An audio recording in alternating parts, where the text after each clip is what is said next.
Hey guys, what's going on? We're back for another World of Warcraft class tutorial. We're going to be going over the warrior today.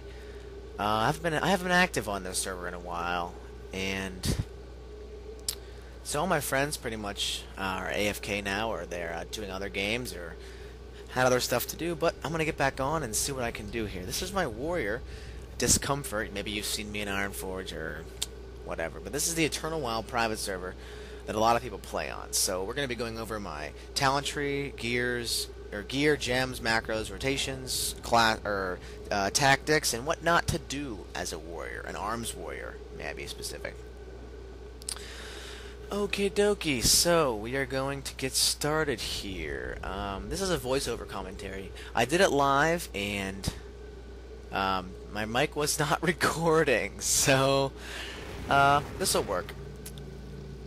And we're talking about, right now, we're going to talk about my talent trees. We're going to dive right into that, and we are going to discuss things that, it's all preference. I mean, I play a little bit different than the next guy, or maybe you play a little bit different than me, or 100% different, whatever. I don't want to hear in the comments, you blow, you suck, you don't play right, whatever. Here we go. Into my tree. I use a 54 in the arms tree here with 3 in deflection, increases parry chance, 2 in improve rend, which is just a must for an arms warrior. Iron will, which is good to have, reduces stun duration, which is good to have because, I mean, if you're getting CC'd while your healer's maybe a priest or a low-B pally, they could easily take him down with you being CC'd, and you can't be CC'd, so, especially by rogues. Rogues lock down warriors. Tactical mastery is good to have for when you're changing stances. You get all that rage, well, not all that rage, but you get some rage from when you go in from defensive stance to berserker stance, or if you change back to battle stance, it's all going to be conserved a little bit with that tactical mastery. Improved overpower increases the critical strike chance if you overpower. That's a must. Impale and Deep Wounds are coming up here. These are 2 musts for Arms Warrior. I mean, they're just great to have. Deep Wounds are good to have on a rogue that tries to stealth. They can't stealth because they have bleeds on them, even if they Cloak of Shadows. The Cloak of Shadows will not get rid of bleeds, so warriors can pretty much shut down rogues. Two-handed spec, obviously, because you're going to be using two-handers as an Arms Warrior. And going over here to Taste for Blood. This is the warrior, an arms warrior's bread and butter right here. Taste for Blood. We'll get into the double overpower technique later in the video, but this is basically what makes arms warriors. I mean, they can do so much spike damage. It's great. So pull-axe specialization, and I mean these specialization traits are all going to depend on what weapon you're using. Obviously, if you're using a mace, you're not going to use pull-axe specialization. I'm using a Shadowmourne here, so I'm using pull-axe specialization. Sweeping strikes, that's not very important at all for PvP, but you need it to get down your tree, which is kind of a waste of a point, but you need Mortal Strike. More of a PvE thing. Alright, so we're going to be moving on down to... I don't use Improved Hamstring. A lot of people do. A lot of people find it great. It's a 15% chance with 3 ticks in there, but, I mean, 15%, I mean, you can't count on that. I like certain things. 2 in trauma, which increases the damage. Weapon mastery reduces the chance that your attacks will be dodged, and it'll also decrease the time of disarms by 50%. Not so much the dodge, because look at overpower there. You can use overpower when they dodge, but you have to have the disarm debuff, or the disarm reduction, because that way you don't have to use titanium weapon chain on your two-hander, because you need executioner, or you need zerging, or whatever stage your warrior's at, you're gonna need to use a buff that isn't a titanium weapon chain. So obviously 2 points in weapon mastery there. Down here at Second Wind, which is whenever you are a victim of a critical strike, or whenever you are struck by a critical. But oh wait, stun or immobilizing effect. Sorry, you regenerate rage, and 10% of your total health. So there you go. I mean, when you are struck by a stunner and immobilizer, there you go. You're getting health. I mean, that's free health. Why wouldn't you want free health? Especially in PvP. Free health is awesome in PvP.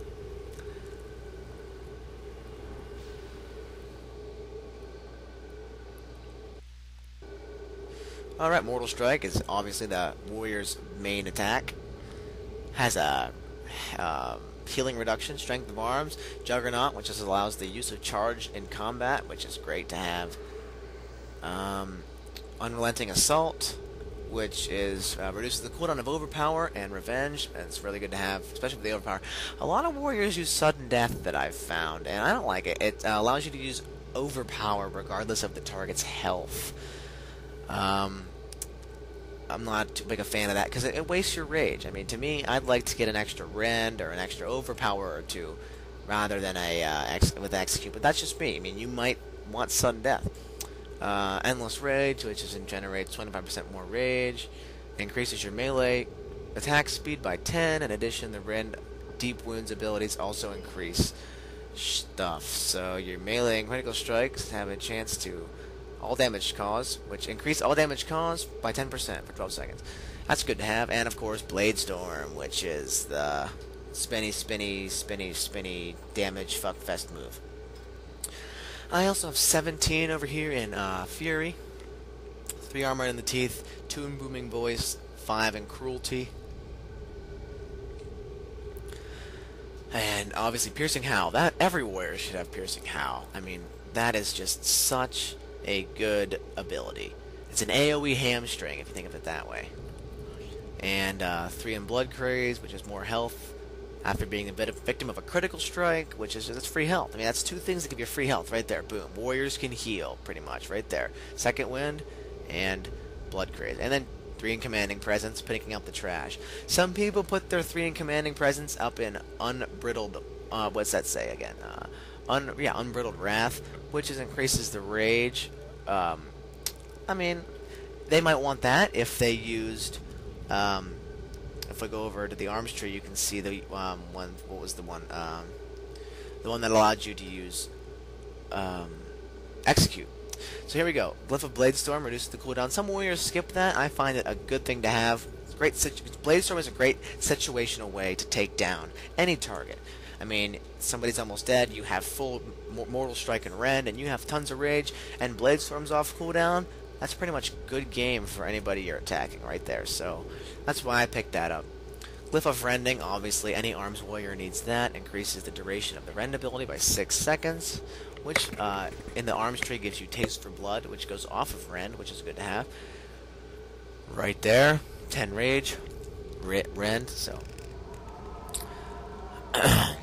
Alright, so we're going to move back up into the Glyph of Mortal Strike. 10% more damage from your Mortal Strike. That is a great glyph because you can just do this. And then Blood Rage, Charge, and Command. Not too important.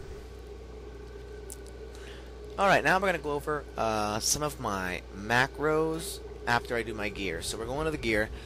And Warrior's main thing is armor penetration, arms warriors. So as you can see, we're going into my gear here.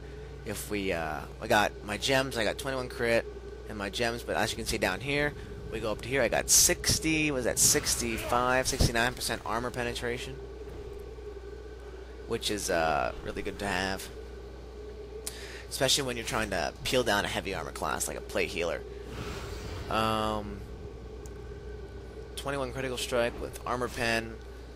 I mean, this is basically, you can use some PvE offsets in this rotation, in this build, but you gotta make sure that to keep the resilience up, we'll talk about that here coming up, how resilience can be very, very crucial in any build. You can have 100 armor pen and you only have 400 resilience, you are gonna be smacked down like nothing. So, I stick around between 60 and 70 armor pen, which is incredibly nice for a warrior. Now I'm going to show you, I'm going to go into my equipment manager here, and I'm going to show you that I have 940 resilience with this build, my main attacking build. And if I go to my armor penetration stack, this is all my armor penetration gear, there you go, I'm down to 749 resilience.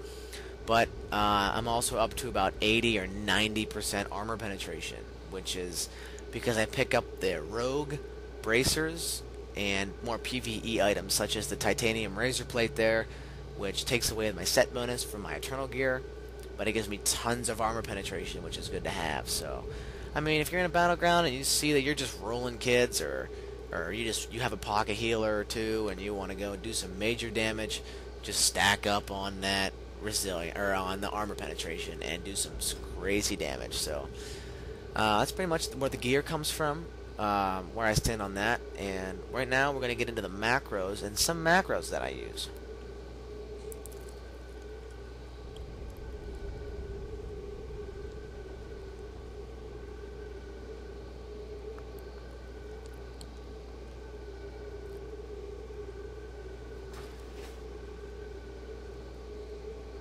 Alright, macros.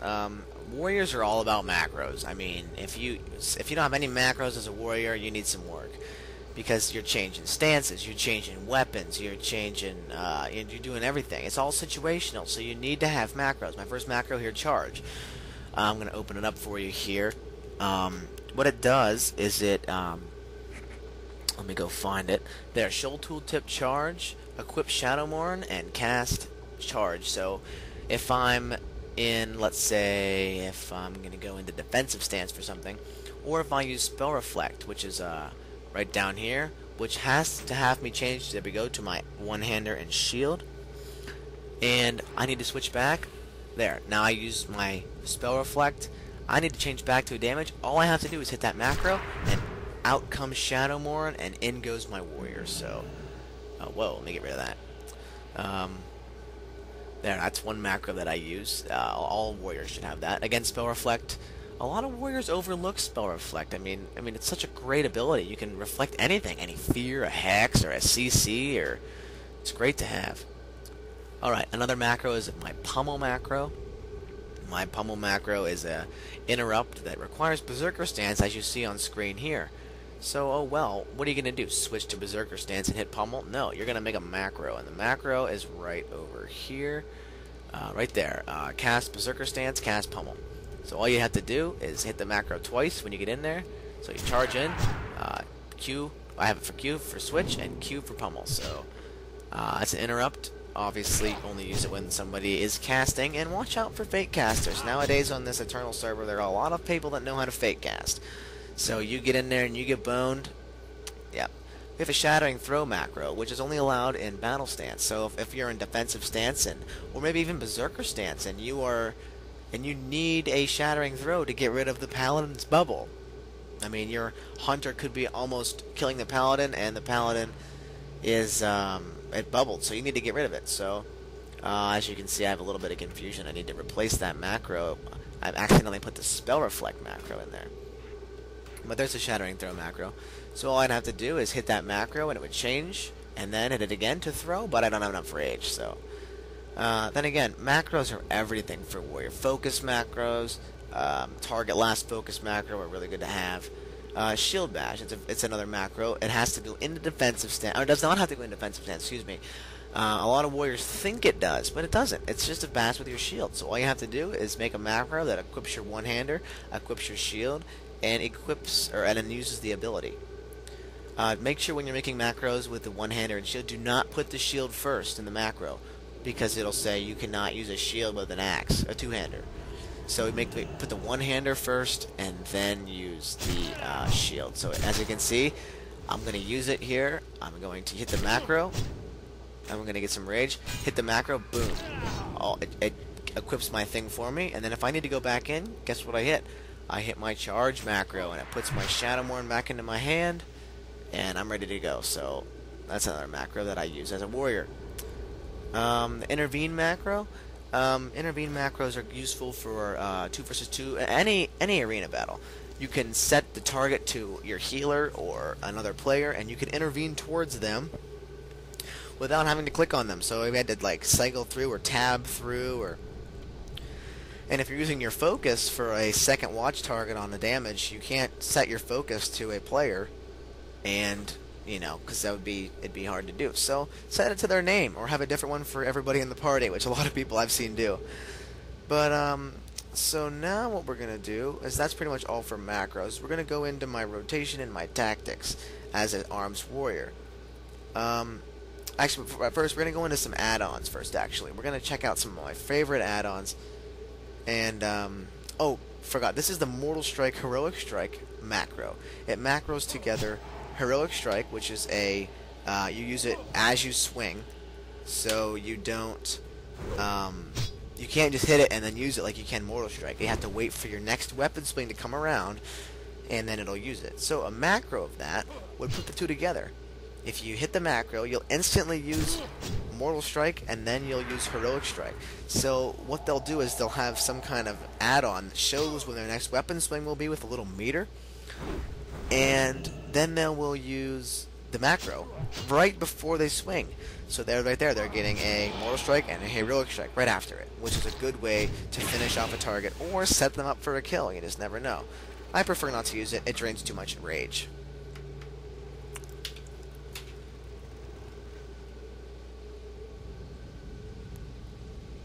Alright, now we're going to get into some add-ons I have. This is a cool add-on called Bartender. It keeps everything intact. I mean, a lot of people prefer Dominoes, but, you know, either or works. Bartender, Dominoes, whatever. Preference, it's all preference.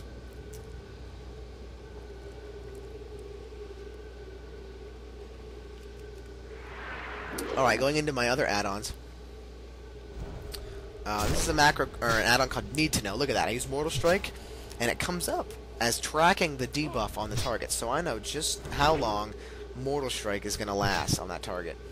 I also have it set up with my Rend ability that if you see here in a couple seconds, there's Mortal Strike, it refreshes, and it counts down, so the healing debuff is known how long it's going to stay. There's my Rend, so I know how long it's going to stay, and look, Overpower. I have it set to target the buff on myself, Taste for Blood. So I know when Overpower is available. Right there with that big green bar. And all these bars are customizable and adjustable, whatever you want. It's called Need to Know. All these add-ons are going to be listed down in the description below. I also have it set to Piercing Howl and Hamstring. I mean, like again, you can set them to anything you want. You can even track spells and buffs on another player. If Hunter uses Deterrence that you're targeting and you want to know about it, set Need to Know, target, and type in the spell Deterrence. So, I mean, there's endless possibilities. I'm sure there's other programs that or add-ons that you can use that will give you a better feel for knowing when somebody is casting something. But right now we're on the way to a little private dummy because there's a lot of people testing their damage over there on that one. So we're going to head over here to these other dummies and practice damage rotation and different tactics as an arms warrior. One thing you should know as an arms warrior is that yes, Taste for Blood will allow you to do a double overpower. It's called a double overpower, and what it does is, see, it says it allows you to use this ability and it lasts 9 seconds and it happens every 6 seconds. So if I come up to the target and hit if I get a Rend on it and you wait, boom, there it is. 9, 8, 7, 6, 5, 4, 3, and if 9 minus 3, or 9 minus 6 is 3, so if you get it every 6 seconds and it lasts for 9 seconds, if you hit overpower right on 3, you'll get another tick of that overpower right after it. See, there it comes up, a little bit slow. If you wait till it goes down till about 3, and you hit overpower, you'll get an overpower right after. It's called a double overpower, and it's a great way to lead out of a blade storm and into a good damage burst down. So there it goes, tick, tick, tick, tick, tick, tick, tick, tick, overpower, overpower. There it is. It generates a lot of rage too. And then, like I said, it's a good way to finish the target off. A lot of warriors will see, ooh, overpower, and then they'll just immediately go right into an overpower, which it's not always bad, but you know, double overpower could be the difference maker. Alrighty, so what I will do now is show you my rotation and what I do. So if I get ready to charge in on the target here, we go, I don't know what we're doing here. Oh, I'm talking about Shield Wall. Another macro I forgot to mention is Shield Wall. It allows you equips your one-hander and your shield, and it puts you in defensive stance Shield Wall, which is a good 12 seconds of very, very little damage being done to the warrior himself. Alright, so back on the dummy, and we are going to talk now about rotation. You charge in, and what we're going to do is we're going to talk about how sometimes warriors will forget to leave debuffs on the target when they go into their Blade Storm. As you can see, I get all my debuffs, Mortal Strike, Rend, and now here comes the Overpower. I'm going to get a double Overpower here. I'm going to wait. Well, and I could have used it, see, but I didn't. But obviously you don't want to sit there with your white hits. You want to use Heroic Throw, maybe even Heroic Strike, or anything that would do more damage. And then look at this, piercing howl is, like I said before, it's an AOE hamstring. So if you're you're getting kited around and it's just too hard, keep hamstring or piercing howl. And as soon as you get a piercing howl, slam a hamstring down on there because you're gonna want them sitting still, especially when you're trying to fight a frost mage or a death knight or somebody who's trying to kite you around. Remember, fear is your best friend. Your intimidating shout, but 2-minute cooldown on it, so be very careful when you use it. Use it as a CC whenever you're playing with a healer or damage. And it also can be used as a no shit button where you can just get people off your back. And it's also a good way for people to blow their trinket.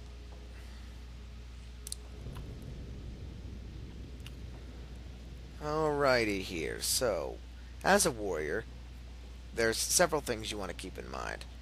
You want to know when to use something and how to use something. And what I mean by that is, if you charge in and you start throwing hamstrings on them and rends and you run out of energy, you're going to be sit there for about a total, maybe about 10 seconds just getting white hits.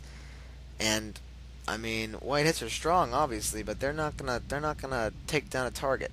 So I'm going to show you. That's why I don't use the execute talent tree button. So Berserker Rage is the thing that warriors I see get tricked a lot. They'll use Berserker Rage to get out of the opening sap, and then the rogue will be like, cool, I just broke his cooldown already, and then he'll get burned because he's going to get either resapped or opened on, or sap the other one and open on the warrior. So be very careful with your Berserker Rage. Any cooldown on a warrior, you got to be careful. So here we go. We're going to charge in, hamstring, get all the debuffs on him. Actually, I'm going to build up some rage here before I start. I'm going to build up some rage because I'm only getting about half a rage right now because of the fact that I'm not being hit by anything. So I'm going to build up some rage, and then I'll go through the rotation and what to do and what not to do. Okay, charge in, keep them slowed, keep the rend obviously for your overpower, keep Mortal Strike on them as much as you can because you don't want them to get healed, and it's a good damager too. And there's the overpower, there's the overpower, double overpower, around 15k damage just right there. Remember to keep refreshing rend. And there's Blade Storm. Now, the thing to know about Blade Storm is that you need to keep your debuffs on them. See how Mortal Strike fell off? You can rewind the video. And halfway through the Blade Storm, Mortal Strike fell off. So the healer could just throw heals on himself or on the target. So keep right before you Blade Storm. Make sure you got about 80 rage or 75 rage. Put Mortal Strike on, put a rend on, put a slow on, and then go for the Blade Storm. And see that got everything on it. Then I'd use Blade Storm, and when you time it right, guess what's waiting for you when you get out of the Blade Storm? It's the double overpower maneuver. So if you think about it, Mortal Strike, Rend, or Hamstring, Mortal Strike, Rend, maybe a couple energy or rage builders, and just remember, before you go into Blade Storm, make sure you have them locked down, as according to them being able to be healed, being able to move, or escape your attacking threats. So that's pretty much it, guys. That's basically my tutorial for a warrior. Remember, I might play just 100% different than you, or 2% different than you. Take what you can from this video. I hope you guys enjoy and learn a few things yourselves. Then again, guys, this is 1277 Vantals saying goodbye. Good luck out there, and return back for more tutorial videos. I'll see you next time.